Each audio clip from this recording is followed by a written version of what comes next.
Les enfants en bas âge ont appris à découvrir le monde en touchant, en regardant, en goûtant. C'est basé sur ces principes-là que la méthode Myelton fonctionne. Nous allons apprendre aux enfants le vocabulaire en se basant sur des images. Donc on va d'abord commencer par leur apprendre juste les mots que nous voulons sur une image qu'ils vont répéter et qu'ils peuvent mimer. Donc ils peuvent très bien, et généralement ils aiment beaucoup ça, mimer voler, to fly, en faisant ça, ou nager, to swim, en faisant ça. Ensuite, ça les aide à mémoriser le vocabulaire. Et c'est une façon très ludique pour eux d'apprendre les mots et le nouveau vocabulaire.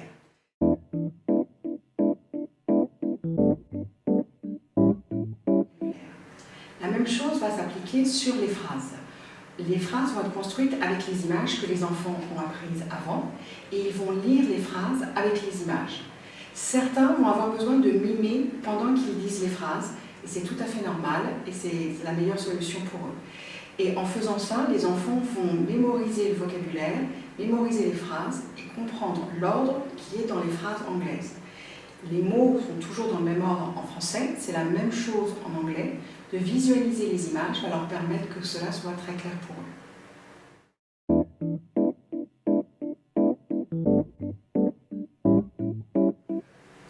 Pour chaque notion, Myelton propose un cours simple, des mots de vocabulaire et des phrases en images. Moi, je vous conseille de commencer par expliquer la leçon de façon assez rapide, en 5 à 10 minutes, puis de faire répéter aux enfants le vocabulaire, de préférence en mimant. Une fois que vous avez fait ça, l'idéal, c'est de projeter sur un écran de télévision ou sur un tableau en classe les phrases en images, en ne montrant pas les phrases écrites avec des mots. Vous leur montrez que les images. Et à ce moment-là, vous demandez à toute la classe de lire ensemble une image après l'autre, ça va former une phrase, et vous pointez en même temps sur chaque image.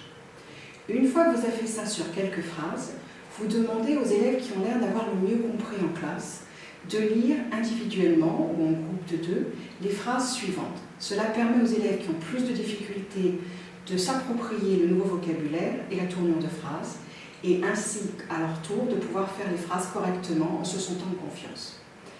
C'est pour cette raison que vous avez plus de 50 phrases en images pour chaque notion de cours.